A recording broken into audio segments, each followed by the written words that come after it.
Hello and welcome to week 2 of the first ever CAS Virtual Showcase. You have joined the third webinar of the day entitled Your License to Copy from CLA. This webinar is part of the CAS Virtual Showcase, which is a 2-week window of webinars designed to support the CAS community. I'm Wendy McLeod and I am the CAS Community Outreach Manager for communities across London and the East of England. Joining me this afternoon is the presenter of our session, Julie Murray. Julie is the Education and Account Manager at CLA, helping teachers understand the copyright landscape and how they can support the creativity the licence protects. Before this, Julie was Head of History and Politics at an 11 to 18 school in Outer London. During the session, please use the question window on the right-hand side of your screen to ask questions. All attendees are in listen-only mode, and the top of the window has an orange rectangle which can be expanded or collapsed. If using social media, the hashtag for the event is hashtag CASVirtual20, and I'm now going to hand over to Julie for the session. Thank you so much, Wendy, and thanks so much to CAS for having me here. It's an absolute pleasure to join you on this increasingly sunny, I hope it is where you are, but increasingly sunny afternoon as you go into the afternoon sessions. Thanks so much for joining us. And yeah, as Wendy said, I work for CLA, but my background is in teaching. I admit history teaching, not computing. And so my role really is to just make our licence and what copyright means as accessible as possible to our licensees, which are you guys. So really I'm here today just to give you a kind of overview of the copyright landscape at a really high level, and then give you the ins and outs of the license that is really likely you already have, and just to explore some need to know information and also highlight some resources that we have on our site. I do have a Q&A factored into the end of the session, but as Wendy says, do contribute those as we go. And Wendy, I'm happy if you actually notice we're getting a lot at a certain point, if you want to interrupt me and we can have a little impromptu Q&A, that would be no problem at all. But otherwise we can tackle those at the end. So without further ado, then on to the presentation. And yeah, really it all starts with this. So the 1988 Copyright Designs and Patents Act is the copyright law that we're governed by in the UK. And this essentially means that before you copy or reuse somebody else's material, you need to seek permission. And that permission might come in a variety of ways. It might be that you can use it under a copyright exception, which is a really limited or very special set of circumstances where you can use the material without seeking permission. Or it might be that the creator, the minute they've created it, they put it under an open license. They say you don't need to get my permission at all. So there's a variety of ways that you can get permission, but the one that really I'm here to detail with you today is the CLA license. So this is a blanket license that gives you permission to copy from the material that's opted into our license, and we've been going since 1983, so we're one of the kind of longest standing organisations like this. And what a blanket license does is means that the creator, should they wish to, can opt their creation, whatever that is, into a blanket license like CLA's, and then we will sell the license to people who want to copy from that material, and the royalty payments or the money that we make in license fees is then returned to the creator as royalty payments so that they can protect their economic rights and their moral rights as well as a creator. On that note, and this is a tip really for anybody who's writing for publications, it may be that often in the education sector publishers will commission teachers to write for their books, for their materials, and one of our parent companies, the Authors Licensing and Collecting Society, represents authors and basically manages the royalty payments that they receive. So just as an initial kind of what copyright might mean to you, is that if you are writing for a publication or you've been commissioned to do something for a publisher or for a book, then it's always worth looking at the ALCS website and seeing if you can register, and then if your material is copied, that means that you'll get payments for secondary copying, secondary use of your work. So that's really how a blanket license works. That's the organisation that I represent. We would give an organisation a blanket permission to copy, and then the fees that we make are, after our operating costs are deducted, are then returned back to the creators who opted their work in. So it's a transaction like that in that respect. So that's really good for creators, but what about you as users of material? Why is a blanket license helpful to you? Well, it gives you permission automatically, and I mean it is a good use of the word blanket. It's that overall coverage to give you permission to copy, and that means that you don't need to get in touch with the creator every time you want to copy something, which could become a very time-consuming and perhaps a costly exercise if you needed to get in touch with every creator every time you wanted to copy or reuse something. So a blanket license was created in that respect for ease and efficiency for users, so they can get access to the materials they need nice and quickly.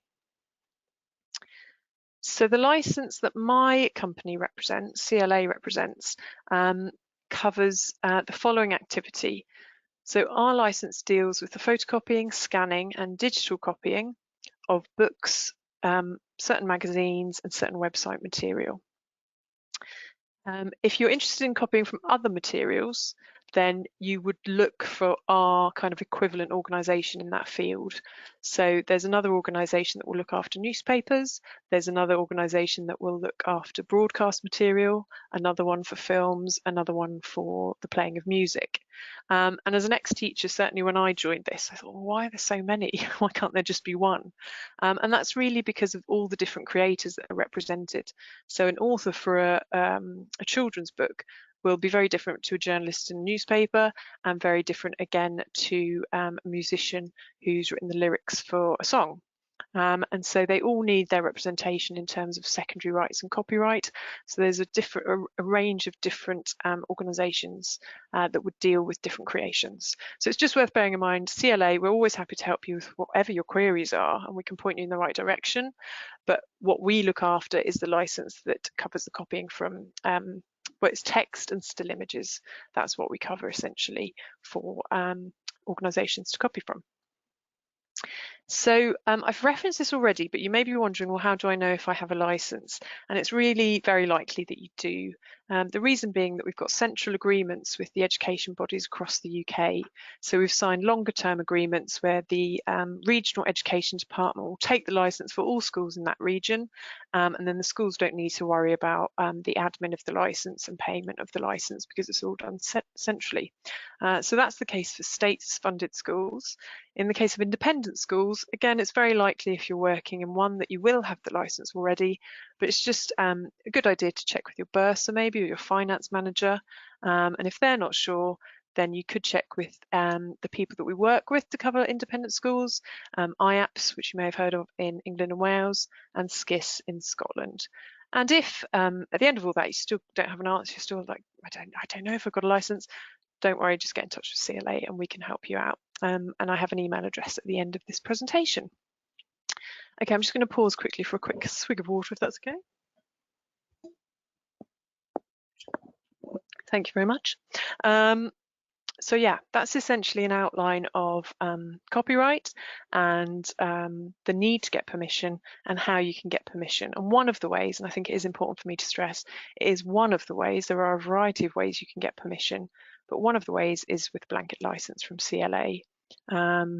Obviously, if you have questions about other means to get permission, please do submit those now, or you could follow up with me afterwards via the email address I'll show at the end. So what I wanted to do here was just take you through the 5 key points to bear in mind. When you're making a copy under the CLA license, it's just 5 checks you need to make sure that that is a compliant copy and that you're doing it within the terms of the license, the words of the license, and you're making sure that it's compliant and you're not putting yourself or your school at risk of a copyright infringement. So the first check to make is inclusion. Is the material you want to copy from included in our license? So we cover millions of titles from across the globe, not just UK publishers, but we have agreements with publishers overseas and countries overseas. But the easiest way to check if something's included in our license is just to head to our website and use this kind of lime green bar that you can see across the middle, the check permissions tool. So I'll just play this little clip. All you need to do is key in an identifier. The ISBN is great because it's so specific, and you will be make sure you select schools, that's the sector you're in, and then you just show the permissions to see if that's included. And in this case, that book's fine to copy from. You can photocopy or scan from that book. It's in our license, and then you're fine, you're good to go. You can copy from that. So it's always just worth checking if you do want to copy from a magazine or a particular textbook or non-fiction even, or something like that, that you just run it through the check permissions tool to make sure it's okay to copy from. The next check to make is that of ownership. So our license covers you to copy from materials that your school owns. So it's just worth checking that either you as a department or your library or someone somewhere along the line has bought the school a copy of the material you want to copy from. So it could be a print purchase, a physical book that you have in the school, but it could also be an e-subscription. It might be materials that you subscribe to, that's absolutely fine. But it's just important to note that loans from another library, or sometimes if you send sample copies of books from publishers, and personal copies aren't eligible under the license. They wouldn't be compliant under the license. So it's important just to buy one copy at least of the book that you want to copy from. You don't necessarily have to buy a class set by any means, but one copy purchased by the school. The next check is extent limits. Now really, I guess this is a posh way of saying how much can you copy. And the extent limit that we have for our license is 5% of the total of the book, or one chapter, whichever is the greater. And depending on the nature of the book or the size of the chapter, you can choose which one to use. As I say, whichever one's greater is fine.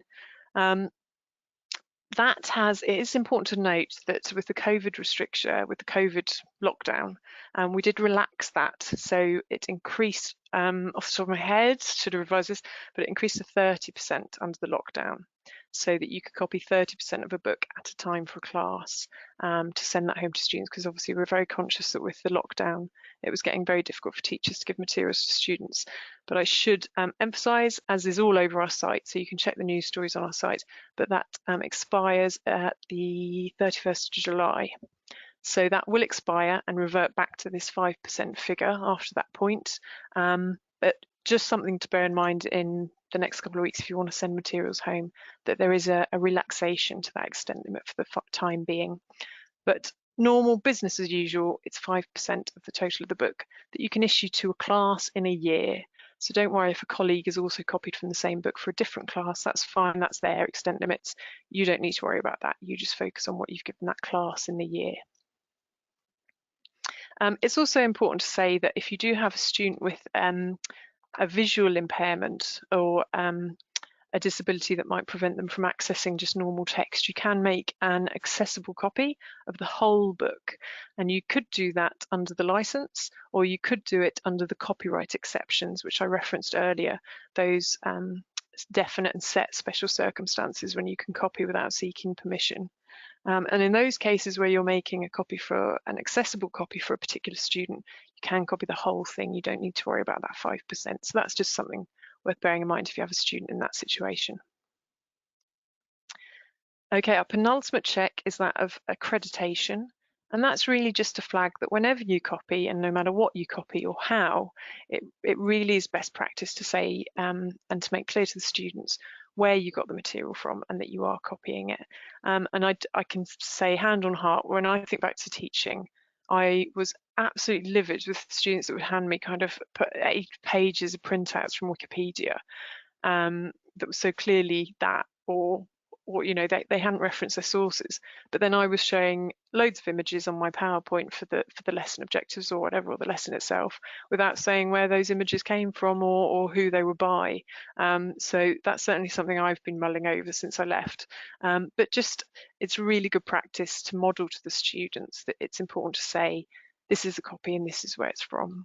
And that really is great best copyright practice, because it's acknowledging the moral rights of the authors, the creator, or the photographer, or the painter, or whoever made it.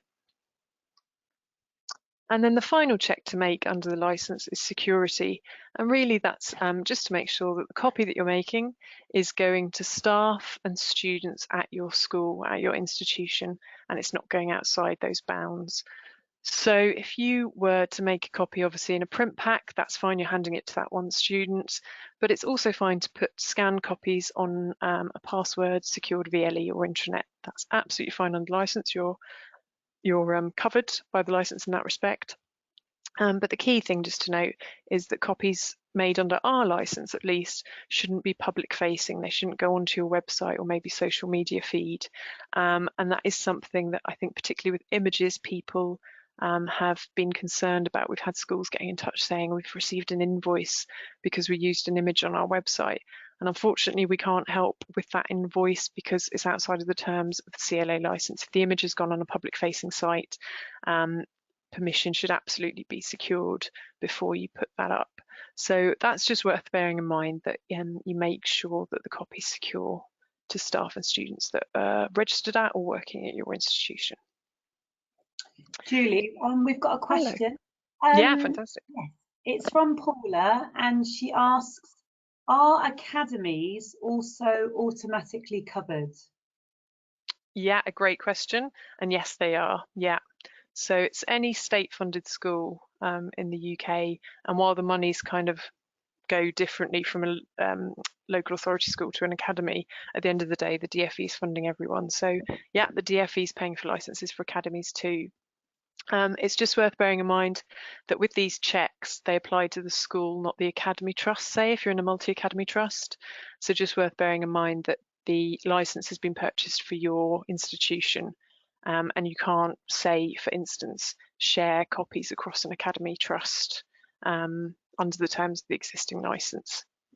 But yeah, thank you for raising that, and thanks, Wendy, for, I don't know if you want to we've come to a bit of a natural pause. I don't know if there's been any others on the content so far.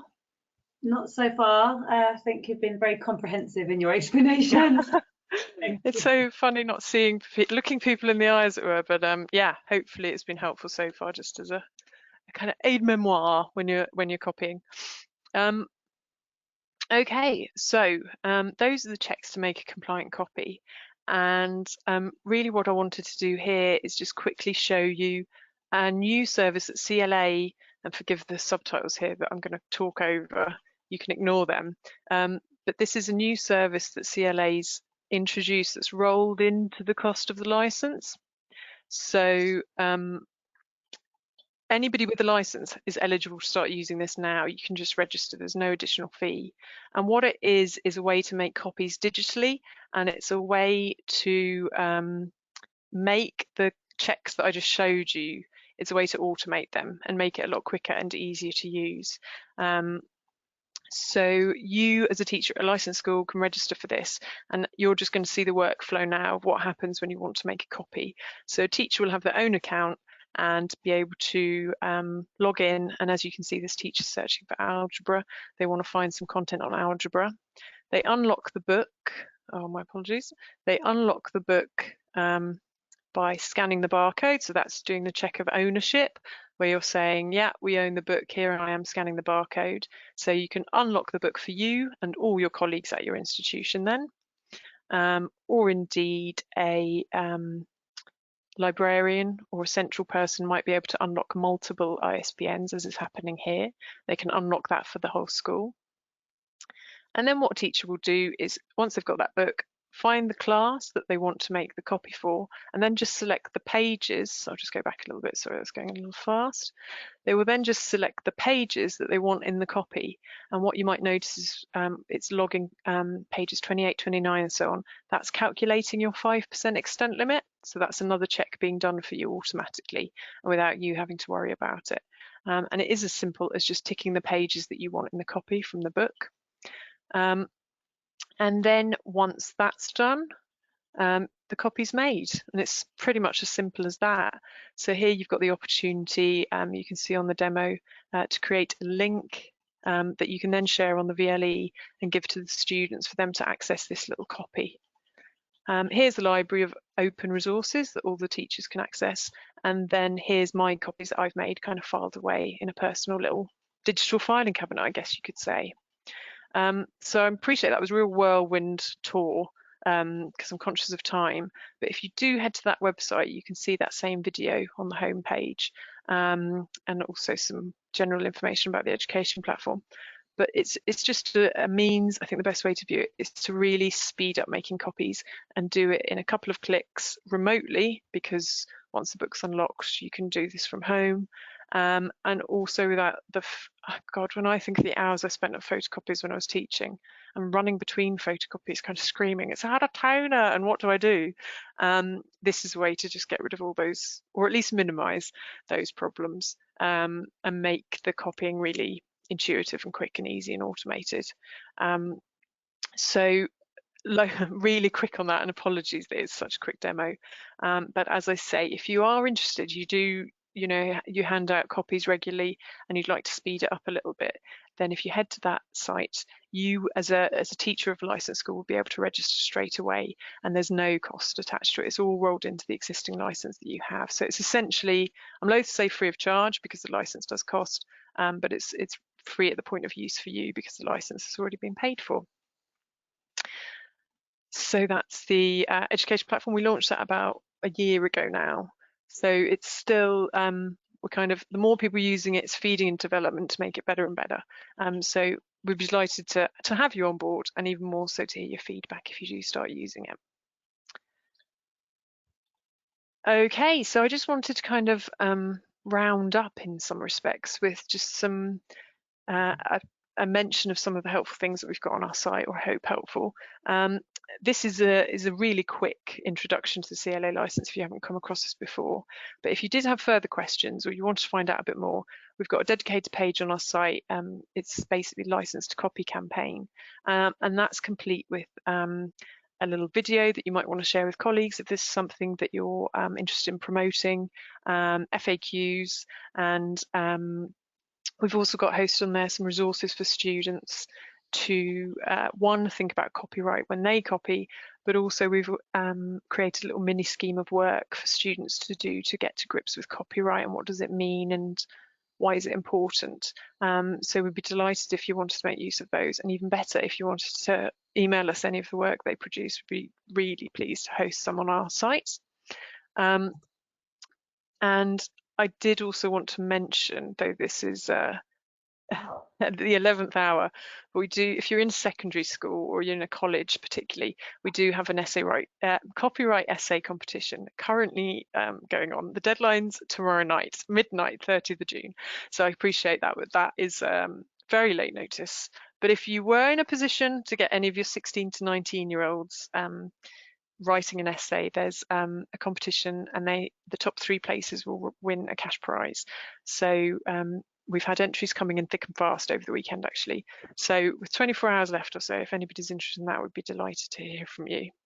But I did just want to spend a little bit of time thinking about, there's us. I left teaching 5 years ago. I don't know when I'm going to get to stop saying us, but I feel like, part of me will never leave education. But there's 2 things going on in terms of, am I doing the right thing copyright wise, and also am I teaching my students to do the right thing copyright wise.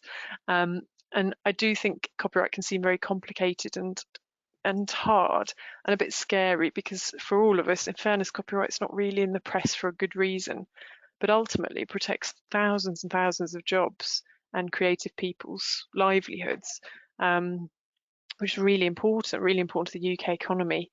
So talking about it and distilling it down to this key point is really important, which is basically, did you ask if you could use my stuff? I mean, I've got 2 older brothers, and that was a daily, weekly argument. But that's essentially what copyright is. It's just checking, can I use this before I do? And every student, even young students, will be able to understand that and get to grips with it. And I mean, the older they get, it is worth labouring them. And I mean, particularly with looking at IT software and games there in the middle, it is hugely important to the creative industries in the UK and the UK economy, and them knowing that they can't copy other people's work, but also that they need to protect their own ideas is really important to help support them as they go into, say, the world of work or further study. So I feel like I raced through that. I'm really sorry if I'm very happy to kind of go into detail on anything else, but I did have a little pause for Q&A here. Yes. Happy to, yeah, thanks. Yep, Katie is asking about the presentation and whether we can send a copy of the slides, because she said that she would like to share this information with her SLT. Oh, yeah, no, that's absolutely fine by me. I'm very conscious that a lot of it's quite graphic and doesn't have much in the way of commentary. But if it's of help, then I'm more than happy for the presentation to be shared. And indeed, if anybody actually thinks they'd like another presentation to their school, their colleagues, or Matt, or if you've partnered with other schools in the area, then do just get in touch and we'd be delighted to help out how we could. But yeah, as far as these slides go, Wendy, that's absolutely no problem. Brilliant. And there's just a comment about a scheme of work, and I'm not sure if Sabia is referring to a scheme of work that she already has or one that you mentioned, but she just put, I'd love a copy of the scheme of work. Oh yeah, no, that'd be great. Is the best thing if I email you the link, Wendy? Or can I Yes. even put it in the chat box here? This is where my technological skill eludes me. Send a message to all attendees, but certainly if we're sending out the presentation as a PDF, then we can also attach it into the as part of the email. Awesome. Okay, that'd be fantastic. I will definitely get that to you after this session, Wendy. It's on the education site, and if you head to copying from books and magazines, you can find it there, and that's the page that I showed you in the presentation. But yeah, I will make sure to add that into my reply in a minute or so. Yeah, I'm just making a note of that. I think it's fair. The scheme's written for 8, I think it's broad, but 18 to 14-year-olds probably as a general pitch, knowing that you'll tweak it.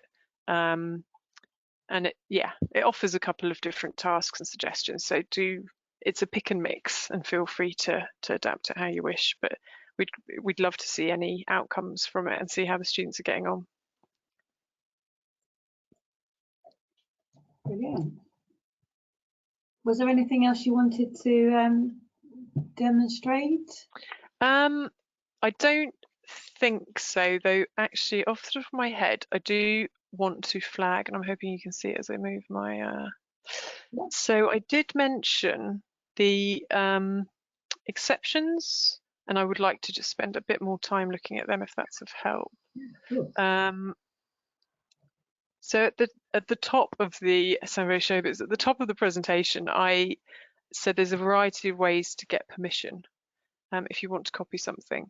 And it is worth bearing this site in mind, this page. So the IPO is the Intellectual Property Office, and they look after copyright in the UK. So we're not the CLA, aren't a copyright police or a copyright authority. We're what's known as a collective management organisation. We look after the rights of certain creators and get license fees for them and turn it into royalty payments. But the IPO will oversee copyright generally. Really, they'll be the ones kind of who are overseeing that law, Copyright Designs and Patents Act 1988. And so they're a really good place to look if you want general copyright advice that's outside me talking about textbooks and so on. This page in particular might be of interest or help because these are the exceptions to copyright that I referenced earlier. So they're those specific circumstances where you don't need to seek permission. And if I show you the one for teaching, there's a variety of ones, for instance. But if I show you the one for teaching, it will essentially say there that you can, if you just want to put, for instance, a line of poetry up or a verse from a poem on your interactive whiteboard, because it's for illustration, you're just illustrating the point in the class, it goes down and it's not seen again, then you're not going to need the permission from the poet to do that. That's what we'd call you're copying a work to illustrate a point. It's for illustration. So that's the kind of thing we're talking about when we talk about a copyright exception, a narrow set of circumstances where you copy and you don't need to worry about infringing copyright law or getting direct permission. So they will take you so far in the course of your teaching, but certainly when I think about what I was handing out to my students, it was bigger than that, it was meatier than that, it was actual copies of packs, or it was something that I was putting on the VLE. And in that case, that's where you might need a blanket license like ours, or you might want to if it's not in a license, get direct permission from the publisher.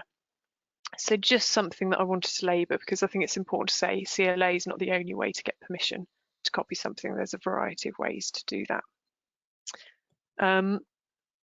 I think that's, sorry Wendy, I'm conscious that I'm probably a little ahead of time, but I think generally those are the key takeaways that I'd like to help people with, is that generally with copyright, as long as you're trying to do your best to kind of acknowledge where the copy came from and see that the creator, if they want to be, is remunerated for their work, then that's great. That's what the copyright ecosystem is about, and don't be scared to ask questions about it, because I know it can seem quite intimidating, but CLA aren't the copyright police. We'd be happy to help you with any questions you had. So yeah, that kind of sums it up, I guess, in a nutshell. No problem at all. It's nice to have time on our side. Yeah, sorry about that. Can I say thank you so much to Julie for presenting, and for all the attendees that have joined us for this session. Please can I encourage you to share your highlights from today's session via social media and the CAS website. At the end of this webinar, a short survey will appear on the screen, and we would be really grateful if you could take a minute to complete the survey. Additionally, in about a week's time, you will receive an email with a CPD certificate confirming your attendance at this session. A recording of this webinar will be available on the CAS website in the near future. And coming up at 2 p.m. this afternoon, we have a session on the OBOT robot. We hope to see you at other sessions, and please do continue to spread the word about the first ever CAS Virtual Showcase. Thank you so much for joining, and I hope to see you next time.